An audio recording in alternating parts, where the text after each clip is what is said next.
trata ese huésped de defenderse o qué mecanismos utiliza para defenderse de esos ataques microbianos. Entonces, pues vamos a mostrar las diapositivas, y ustedes saben que las tienen allá en Canvas. La clase pues se graba, también pueden tener acceso a esa grabación. Si tienen alguna duda o si quieren volver a escuchar los comentarios que hago al respecto. Para las 11:30 tenemos programado el quiz que corresponde a genética bacteriana, son 4 preguntas, 5 minutos de tiempo y son todas de elección múltiple y una que otra les puede salir de falso o verdadero. Entonces, pues, empecemos. Vamos a compartir mi pantalla para... pues ya saben que están teniendo problemas en escuchar, si problemas de conexión, se escucha entrecortado, me van avisando por el chat. Igual cualquier duda, cualquier cosa, estoy pendiente en el celular al chat. Cuando comparto pantalla, pues no puedo observar nada de lo que pasa aquí en la plataforma.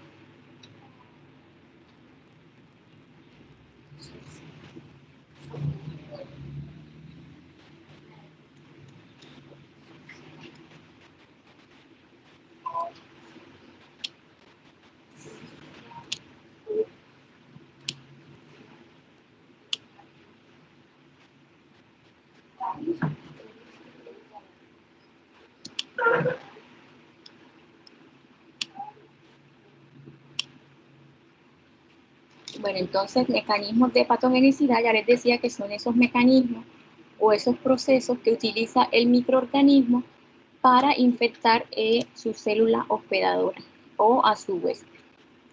Entonces, para retomar los conceptos de las clases pasadas, hablamos que un patógeno es un microorganismo capaz de producir un daño a un hospedero sano. Que patogenicidad es la habilidad o la potencialidad de ese microorganismo para producir ese daño en el hospedero. Y la virulencia es la expresión cuantitativa de esa patogenicidad. La interacción entre las bacterias y el hospedador se pueden dar por patógenos primarios, que son los que denominamos patógenos externos o patógenos intrínsecos, que son los que sí o sí me van a causar una infección en un hospedero. Y los patógenos oportunistas son aquellos que se pueden tornar dañinos o infecciosos por alteraciones en su medio ambiente o cuando se sienten atacados en reacción de defensa se tornan patógenos.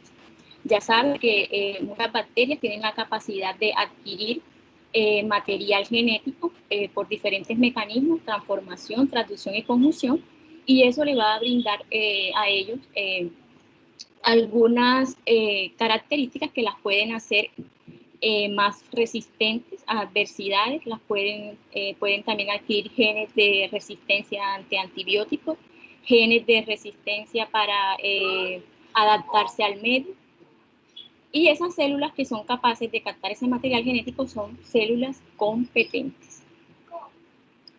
Bueno, entonces vamos aquí a definir algunos conceptos.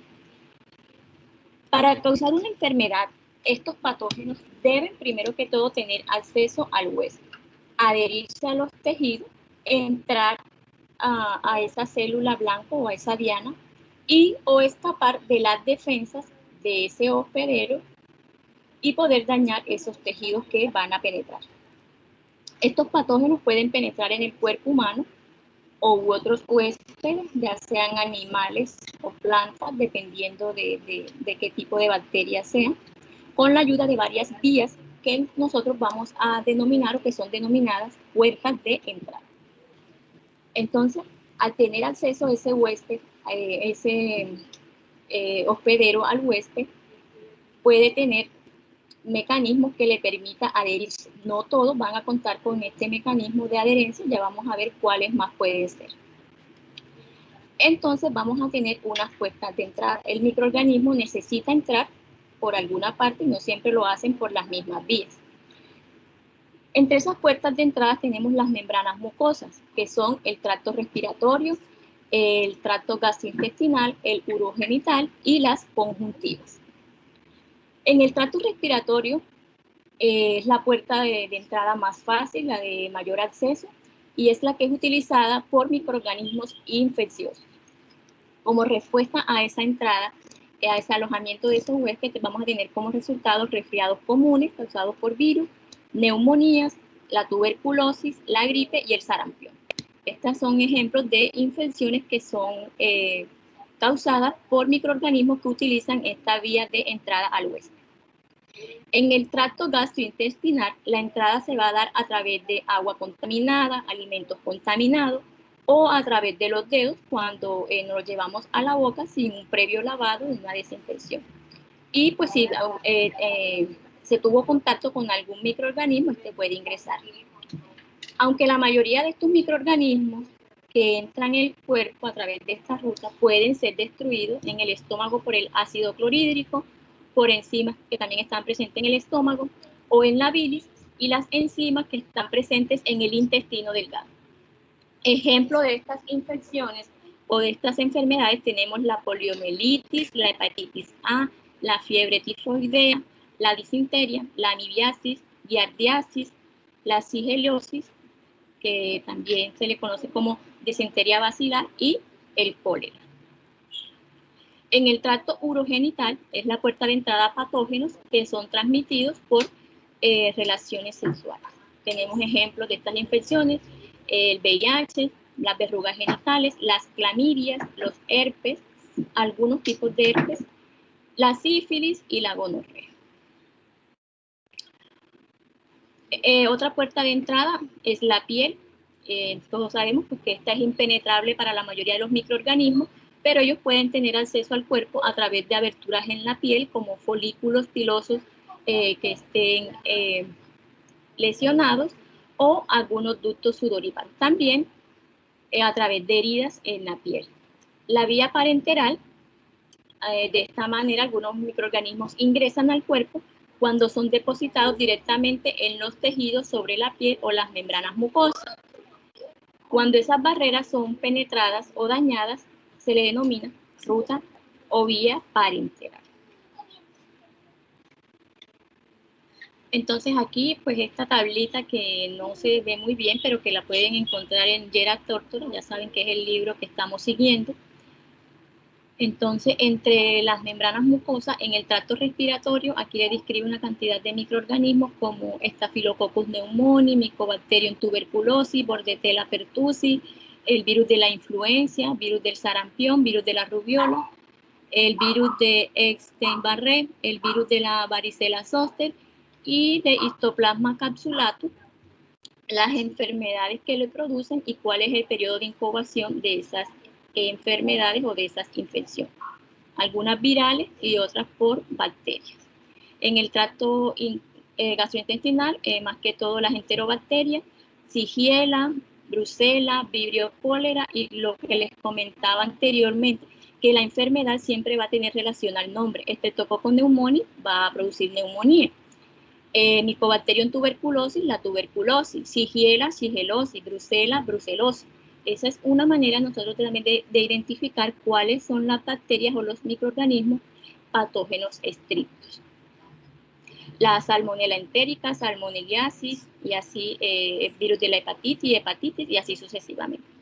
En el tracto urogenital vamos a tener Neisseria gonorrea, pues que nos va a causar la gonorrea, Treponema pallidum, agente etiológico de la sífilis, las clamidia, la trochomatis va a generarnos clamidias u orotritis no gonocócica, el herpes del virus humano, pues nos va a causar infecciones hepáticas, herpéticas de herpes, virus de la inmunodeficiencia humana, el SIDA, y las cándidas, candidiasis. Estas que están acá pueden penetrar a través de vía parenteral, una herida, una infección en la piel, y ellas penetran, como el tétano, la hepatitis B, la rabia, la malaria. Necesita que haya un daño en la piel, en el tejido cutáneo, para poder ellas accesar. El número de microorganismos invasores va a determinar si hay o no una presencia de una infección. Yo les comentaba en clases anteriores que un solo microorganismo pues es inocuo, no hace ningún daño, él necesita reproducirse, superar las barreras de defensa del huésped para poder causar un daño. Entonces, si un poco o pocos microorganismos penetran en el cuerpo, probablemente serán eliminados por esas defensas del huésped y la posibilidad de una enfermedad aumentará siempre y cuando aumente el número de patógenos. La virulencia de un microorganismo, que ya sabemos que la virulencia es la cantidad o la medición de la patogenicidad de ese microorganismo, se expresa a menudo como DI50. Eso quiere decir que es la dosis de infección para que el 50% de una muestra poblacional se enferme. ¿Cómo así? ¿Cómo se determina esto? En el laboratorio, nosotros procesamos, tenemos nuestro cultivo de microorganismos patógenos, hacemos una cantidad de diluciones seriadas, es decir, que voy a tener en diferentes tubos de ensayo diferentes cantidades del microorganismo a diferentes concentraciones. Voy a tener una concentración 10X, 9X, 8X, hasta llegar a 1. Cuando yo pruebo esas concentraciones en una muestra, ya sea en un animal de laboratorio, que es lo que más se utiliza frecuentemente, voy a determinar cuál de esas concentraciones que tengo en esas dosis, en esas 10 dosis, es la que me va a causar a mí la enfermedad en el 50% de la población. Si fue 10X, 9X o 8X, entonces esa va a ser la cantidad de microorganismos que necesito para infectar a la mitad de una población o de una muestra poblacional. A ese tubito que tengo ahí lo voy a denominar DI50. Y la potencia de una toxina se expresa a menudo como DL50, que es la dosis letal para el 50% de una muestra de la población. Es decir, a qué dosis ese microorganismo me va a matar a mi población. Lo mismo, el mismo experimento, una dilución seriada. Entonces voy a determinar cuál de esas concentraciones es la que me mata a la mitad de mi población o de mi muestra poblacional. Bueno, entonces les comentaba que muchos microorganismos utilizan algunos mecanismos. Entre esos mecanismos, el más utilizado es la adhesión. Esa adhesión es un mecanismo que utilizan las bacterias más que todo para poder adherirse a los receptores o a genes específicos de la célula huésped, que ellos los van a reconocer y se van a poder pasar ahí. Entonces, ¿se acuerdan que estábamos hablando cuando veíamos estructuras bacterianas de unas fimbrias que actúan como un mecanismo de adhesión, también las cápsulas? Entonces, estos son estructuras que pueden utilizar las bacterias para fijarse a sus células. Entonces decimos que la mayoría de los patógenos, este fenómeno se llama adherencia o adhesión. Esa adhesión entre un patógeno y su hospedero se lleva a cabo a través de moléculas superficiales que tiene la bacteria, estas que están aquí, las adhesinas, o ligandos, que se unen específicamente a receptores de superficie que son complementarios o que pueden ser reconocidos por estos ligandos en células de su huésped. Entonces tengo una bacteria, esta bacteria tiene adhesinas o ligandos que son receptores que van a reconocer a otras moléculas o a otras moléculas en el hospedero. Aquí tenemos ejemplos de Escherichia coli posada en la vejiga urinaria de un huésped. Y aquí tenemos bacterias, las que vemos en moradito, que están adheridas a tejido de piel humana.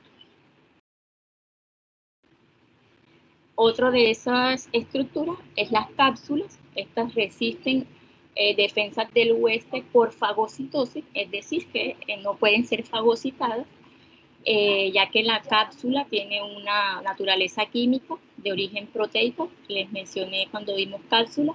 Sin embargo, el cuerpo humano puede producir anticuerpos contra esa cápsula.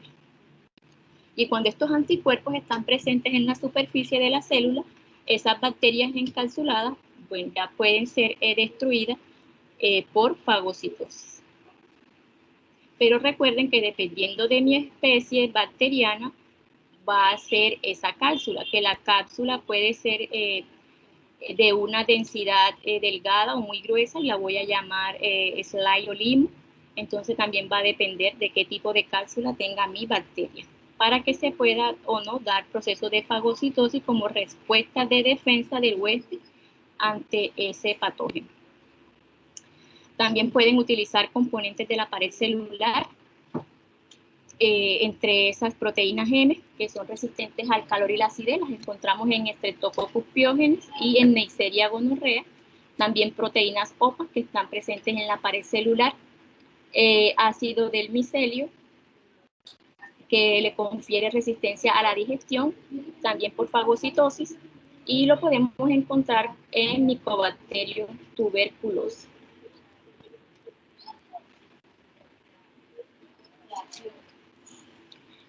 Otra forma o otro mecanismo de patogenicidad que utilizan la mayoría de las bacterias son la producción de enzimas. Entre esas enzimas tenemos las coagulasas, que son enzimas bacterianas que van a coagular el fibrinógeno en la sangre. Las cinasas o quinasas, también se les dice quinasas en inglés, que son enzimas que van a degradar la fibrina y por lo tanto van a digerir coágulos formados por el cuerpo para aislar la infección.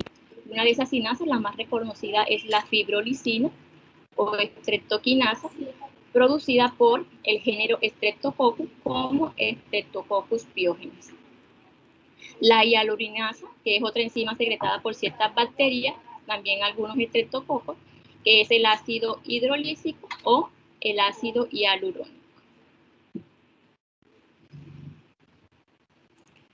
Bueno, entonces aquí también vamos a hablar de variación antigénica, que quiere decir que algunos microorganismos, para adaptarse a la respuesta de defensa de ese huésped, van a producir una infección a partir de antígenos. Entonces, en presencia de antígenos, el cuerpo produce unas proteínas, o sea, el cuerpo del hospedero, y los denominamos anticuerpos.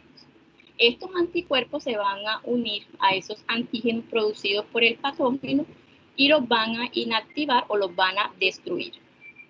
Sin embargo, algunos patógenos pueden alterar esos antígenos a través de un proceso de variación antigénica. Esto es procesos ya a nivel de mutaciones genéticas, y algunos de esos microorganismos pueden activar genes alternativos, lo que resulta en cambios antigénicos. Ejemplo, cuando se dan los procesos de recombinación. Entonces, algunos patógenos tienen la propiedad de alterar o de modificar esos genes en respuesta de defensa cuando las células del huésped están atacando. También está el mecanismo de producción de exotoxinas y endotoxinas. Ya sabemos que las exotoxinas son proteínas producidas en el interior de las bacterias, más comúnmente en bacterias gram positivas, y que las endotoxinas consisten en la porción lipídica de los liposacáridos, que los mencionamos en una pared externa que tienen las bacterias gram negativas, tienen una pared formada por lipopolisacáridos, y estas tienen una porción que la hace tóxica, que es la porción A o lípido A, es la porción tóxica de este liposacárido. Entonces es el encargado de producir esas endotoxinas. Entonces, endotoxinas en la mayoría de las gram negativas y exotoxinas en la mayoría de las gram positivas. Entonces las bacterias, algunas de ellas necesitan morir o ser lisadas para poder desprender esas endotoxinas hacia el medio, las liberan. Entonces las exotoxinas producen signos y síntomas específicos de la enfermedad. Por lo tanto, esas exotoxinas son específicas de la enfermedad. Siempre van a estar presentes los mismos síntomas y los mismos signos en la enfermedad. Recuerden que cuando hablábamos de enfermedades por patógenos estrictos, tienen un cuadro clínico específico, son más fáciles de detectar. Eso es debido a estas exotoxinas. Ejemplo, el botulismo suele ser causado por la ingestión de exotoxinas y no a una infección bacteriana. Entonces el cuerpo va a producir anticuerpos en acción de defensa que vamos a llamar antitoxinas. Pues ya miramos que cuando la bacteria produce antígenos, producimos anticuerpos. Si produce toxinas, vamos nosotros a contrarrestarlo con antitoxinas. Estos van a promover la inmunidad contra esas exotoxinas, que son exotoxinas alteradas, y las vamos a llamar toxoides. Por ejemplo, la difteriasis y el tétano se pueden prevenir mediante la vacunación con toxoides. Es decir, cogemos a nuestra bacteria, la llevamos a un proceso de laboratorio, medimos diferentes dosis, miramos cuál es la dosis inocua que no causa daño en el huésped, y esa dosis es la que pues se va a producir la vacuna para inmunizar, que es el término que se utiliza. Vamos a inmunizar a la población contra esa enfermedad. Entonces, cuando, por ejemplo, a mí me corto con un objeto pues que infectado y me puede producir tétano, pero si ya estoy vacunada, estoy inmunizada, voy a tener entonces en mi sistema inmune una cantidad de toxoides, que son esas antitoxinas, que van a responder, van a reconocer entonces esas exotoxinas de la infección, y ellas van a salir al ataque. Entonces, pues ya no me voy a enfermar porque tengo cómo combatir esas exotoxinas a través de toxoides. Eso pues se explica muy bien con el caso de las vacunas. Es una forma de inmunizar al huésped o de proporcionarle defensas ante el ataque o la presencia de la infección por parte de ese patógeno. Las endotoxinas, estas se encuentran en la parte externa de la pared celular de bacterias gram negativas, en la parte lipídica del lipopolisacárido, que se llama lípido A, es la endotoxina. Por lo tanto, esas endotoxinas son lipopolisacáridos. Mientras que las exotoxinas, que están más presentes en gram positiva, son proteínas, compuestos proteicos. Las endotoxinas van a liberar durante la multiplicación bacteriana y cuando las bacterias mueren. Sus paredes celulares sufren lisis y estas son liberadas hacia el exterior. Todas las endotoxinas producen los mismos signos y síntomas, independientemente de la especie de microorganismo, aunque no siempre con la misma intensidad. Algunos, pues, los síntomas, algunos signos pueden ser más leves. Esto va a depender también, siempre hay que tener en cuenta que esto va a depender de las condiciones del sistema inmune de cada huésped. Si es un sistema inmune inmunodeprimido, pues la respuesta no va a ser igual si es un huésped sano. Entonces aquí en este cuadrito, para mostrarles entonces cuáles son las propiedades de esos microorganismos, las exotoxinas que puede producir y las endotoxinas que produce. Esos mecanismos de patogenicidad entonces se van a clasificar. El mecanismo que llamamos invasivo, tiene que haber una penetración del huésped, una multiplicación en los tejidos o en las células dianas, y es el mecanismo mayor utilizado por los patógenos. El mecanismo toxigenético, además de una penetración y de una multiplicación, hay producción de endotoxinas y solo lo utilizan algunas bacterias. El mecanismo inmunopatológico, además de penetrar, de multiplicarse y de que presenten o no endotoxinas, las lesiones que causan es la respuesta inmune no selectiva. Más adelante vamos a ver cuáles son esas respuestas, respuesta innata, respuesta selectiva, cuando hablemos ya en el sistema inmune. Entonces, estas van a depender de la respuesta inmune o no selectiva del huésped. Entonces, en el mecanismo patogénico invasivo hay una adherencia como ya les dije, pues tienen que penetrar. Este se puede dar a través de mucosas respiratorias, mucosas intestinales o genitales. La penetración se da al interior de las mucosas o de la piel. La difusión, pues cuando ya ese microorganismo logra diseminarse hacia un órgano específico, o también puede ser una difusión sistémica a través del torrente sanguíneo. La salida y la transmisión a través de otro hospedador, y es un proceso contrarrestado por los mecanismos defensivos del paciente o del huésped.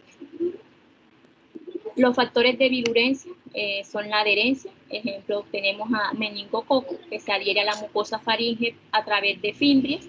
El virus de la gripe, se une a sus receptores, a sus células huésped a través de hemaglutininas, moléculas de hemaglutinina. También por penetración, ejemplo de salmonela, que es una enterobacteria, lo hace por un complejo de sistema de secreción de tipo 3, que también lo conocemos como jeringa que inyecta las células proteínas, y este va a inducir a una endocitosis de la bacteria.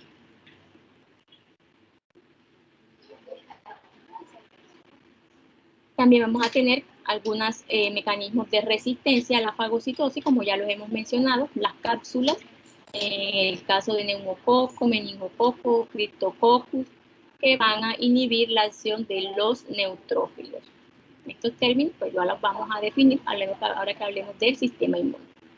La destrucción de fagocitosis por sustancias como proteasas, lipasas o DNasas, y la inhibición de la digestión en el fagosoma. Como ejemplo, Mycobacterium tuberculosis utiliza este mecanismo patogénico invasivo para poder penetrar a su hospedero. Entonces, pues aquí está este cuadrito que les hice para resumirles cuáles son los factores de virulencia y cuál es su función. El pili es la adherencia a superficies mucosas. Las adhesinas no fimbriales permiten la unión firme a células del hospedero. Las moléculas que inducen al reordenamiento del citoesqueleto de la célula hospedora van a fagocitar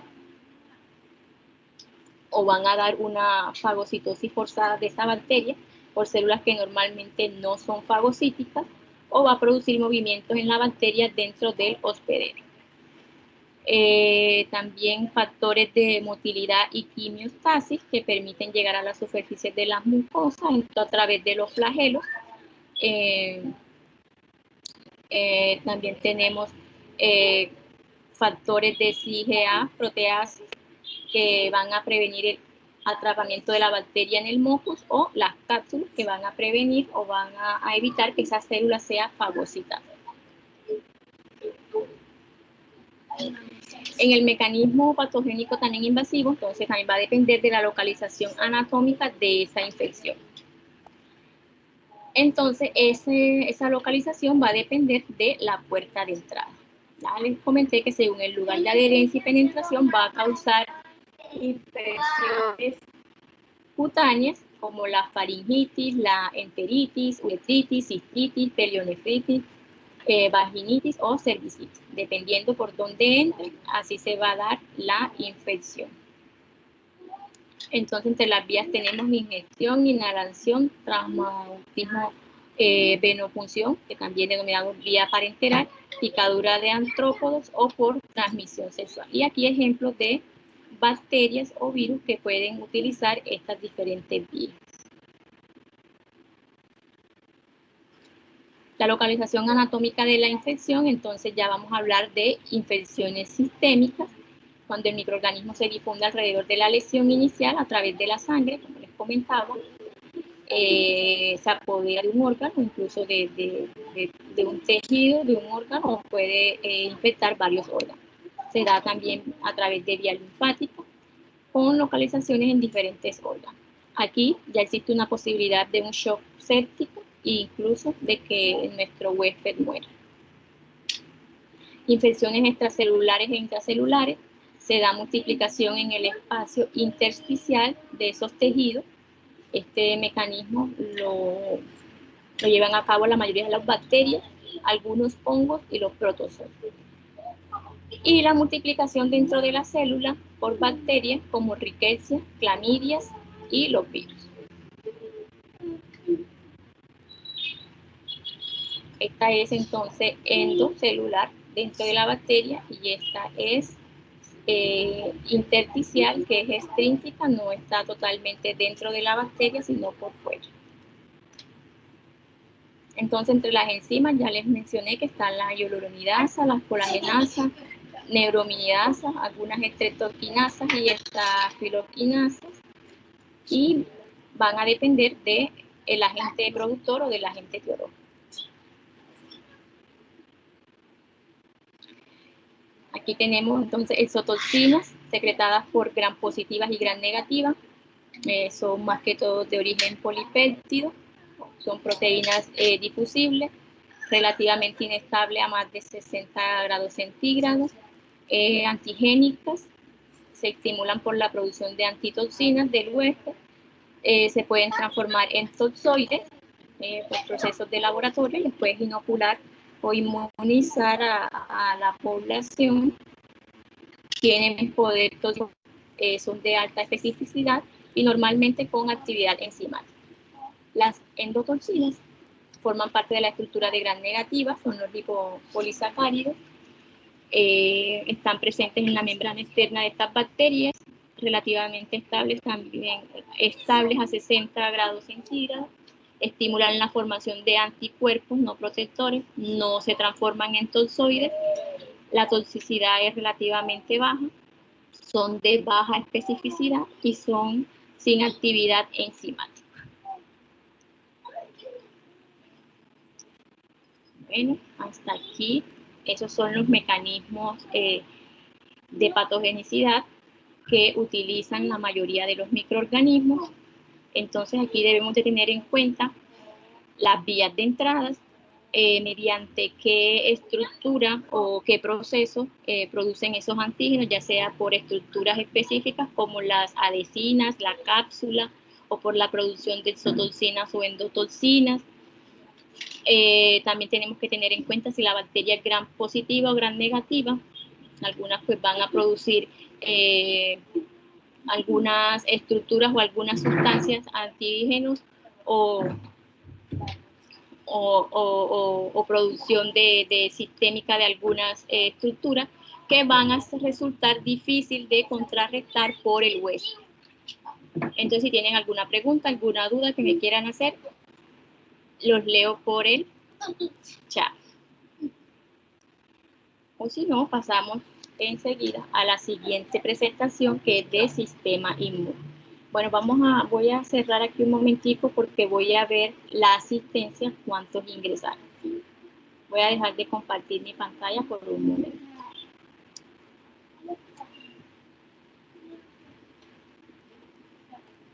Entonces voy a mirar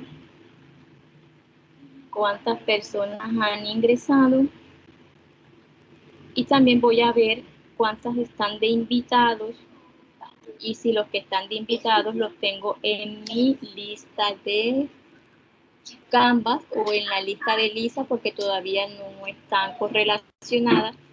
Revisando ayer encontré que tengo estudiantes en Canvas que no están en ELISA y al revés, tengo algunos estudiantes que están en ELISA pero no están en Canvas.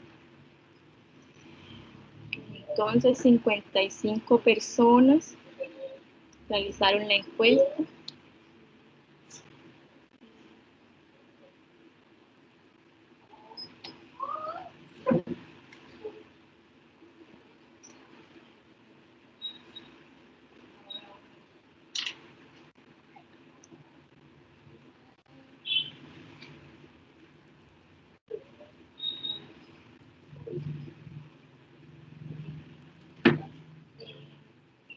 Bueno, muchachos, recuerden que yo acá también puedo mirar quiénes entran y quiénes van entrando y quiénes van saliendo. Álvarez Camilo entró como invitada.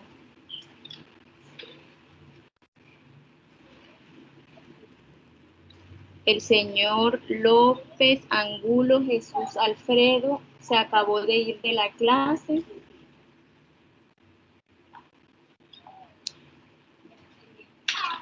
Vamos a ver si contestó la encuesta.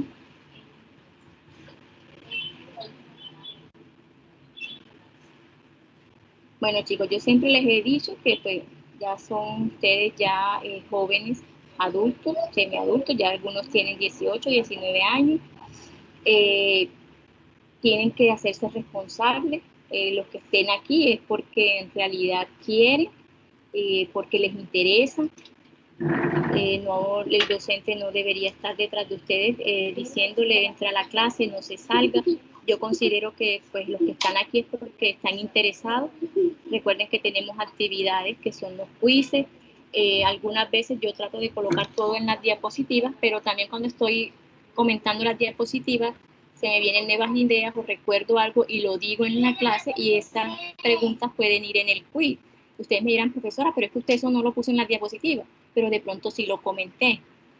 Entonces yo sé que la clase la graban, pues lo ideal es que si no están, pues que la vuelvan a escuchar, pero yo no voy a estar pendiente y diciéndoles, chicos, no se salgan, chicos, entren.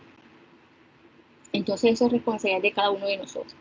Ustedes saben que si matricularon la materia, es una materia de 5 créditos, tienen que hacerse responsables por las actividades y por estar, pues, siquiera escuchando la clase. No les exijo que enciendan la cámara porque no son niños pequeños, no son niños de primaria. Sin embargo, otros docentes sí lo hacen. Pues a mí me parece algo como tedioso. Igual cuando estoy compartiendo la pantalla no los puedo ver.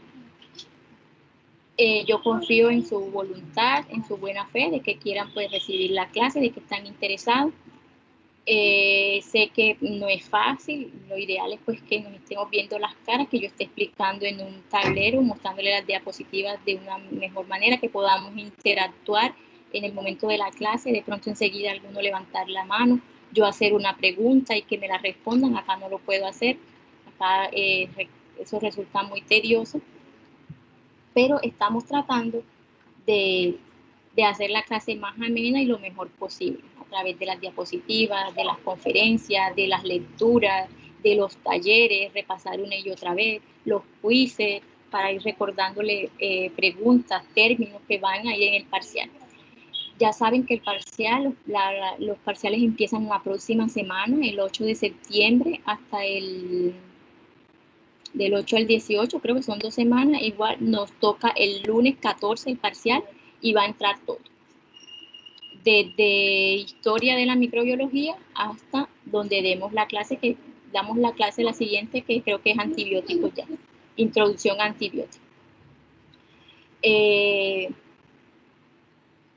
A los que no le cargan las diapositivas mediante la plataforma, pueden solamente escuchar y pueden descargar las diapositivas de Canvas y van siguiendo, me van haciendo el seguimiento.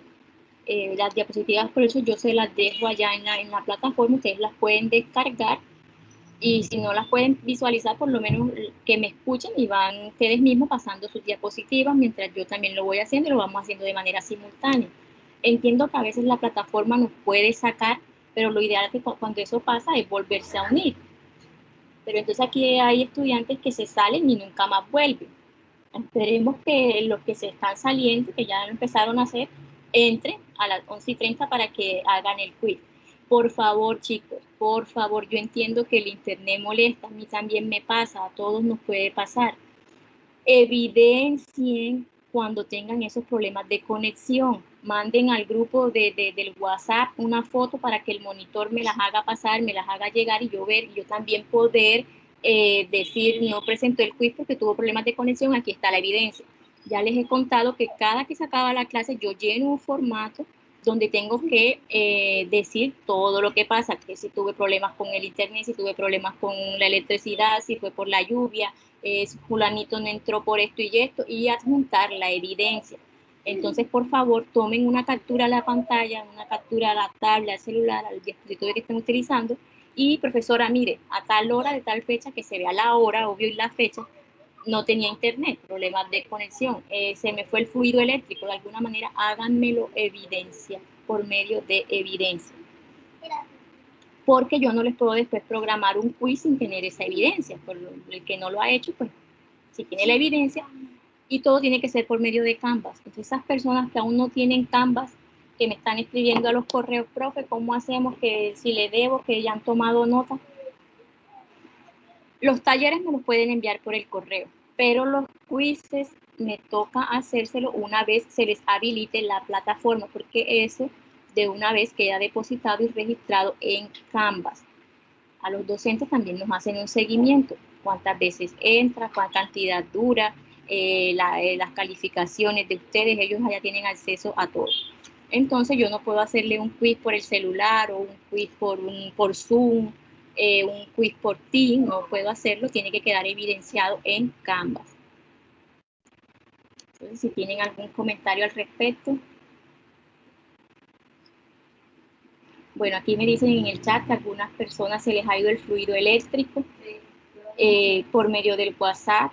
Por favor, los que puedan decirles que si pueden hacerme llegar las evidencias, que me escriban al correo, profesora, vivo en tal parte y de tal hora a tal hora, o lo anunciaron o no lo anunciaron, porque a veces Electricaribe pues hace anuncios de qué barrios o qué zonas van a estar sin fluido eléctrico, entonces también ustedes pueden adjuntar eso como evidencia. Bueno, entonces para no extenderme más en el sermón, vamos ahora a socializar las diapositivas correspondientes al sistema inmune. Bueno, chicos, antes de irme para allá, a lo de la clase, ayer yo estuve haciéndome un registro en Excel de sus notas. Ustedes saben que todas las notas automáticamente Canva se las carga, pero igual yo las extrapolo acá a un Excel para yo pues llevar un control y hacer los cálculos correspondientes al 10% de seguimiento, al 20% del quiz, etc. Entonces hay personas que me aparecen sin notas. También tengo aquí personas que me aparecen en Canvas, pero que no están en ELISA. Tengo otras que nunca han asistido y nunca han hecho nada. Entonces necesito claridad a las personas que se retiraron, que cambiaron de clase, que me lo hagan saber. Si ustedes los conocen, háganle llegar el mensaje, por favor. Les voy a leer aquí a 3 personas, de pronto algunos de ustedes las conocen, las distinguen, para que por favor le digan que me escriban si se retiraron de la clase, porque aún siguen activos en la lista de ELISA, pero no han entrado a ninguna clase ni han presentado ninguna actividad. Entonces, si llega el día de las fechas de parciales, me toca ingresar notas y me toca colocarle un 0 en Canvas y después viene el problema, porque me puso 0, mire, y eso es una cantidad de papeleos que hay que hacer después para cambiar esas notas que ustedes ni se imaginan.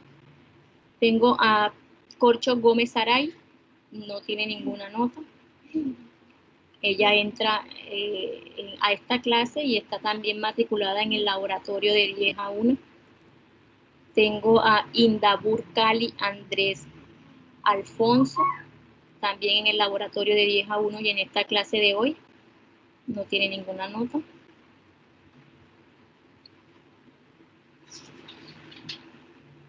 Tengo a Rodríguez López Cristian David. Cristian David entra al laboratorio también de 10 a 1. No sé si está en esta clase. Me ha escrito que tiene, creo que, problemas con la plataforma, pero igual sí, doctora, no está en ningún grupo de laboratorio. Y si lo está, por favor, que me lo haga saber. O si sus compañeros lo tienen en el grupo del laboratorio, porque no tiene ninguna nota ni de quiz ni de laboratorio. Igual está Nandi Paulo Soto Pérez. No tiene ninguna nota Nandi. Y también está matriculado en el laboratorio de 10 a 1. Si alguien lo distingue, doctora, si alguien hace grupo con él, por favor, yo agradecería que me lo dijeran por el chat, por un correo o a través del monitor.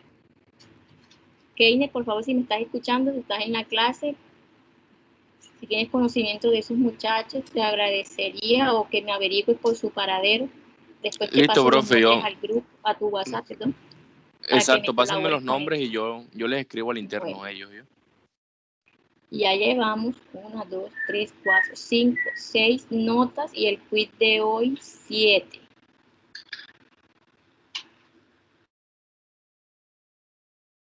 Ocho con el taller.